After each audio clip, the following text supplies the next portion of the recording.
Jigarlar o'yinni ko'rdinglar, to'g'rimi? Va bunda Argentina Angliya ustidan 2-1 hisobida g'alaba qozondi va bu uchrashuvning eng yaxshi futbolchisi Lionel Messi bo'lmoqda, jigarlar. Agar Lionel Messi bo'lmaganda, ishoninglar, Argentina Angliyadan o'tolmagan bo'lardi. Chunki Lionel Messining double assisti, ya'ni Enzo Fernandesning ajoyib goliga ham Lionel Messi assist bo'lgandi va Lautaro Martinezning bosh bilan yo'llagan zarbasining muallifi ham Lionel Messi edi, jigarlar. Bu Lionel Messi, agar Messi bo'lmaganda Argentina haqiqatan ham yarim finaldan finalga o'tolmagan bo'lardi.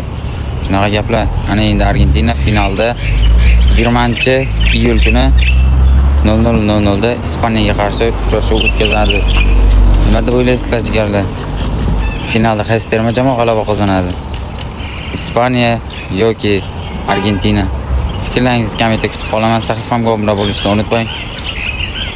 Va biz davom etamiz, jigarlar.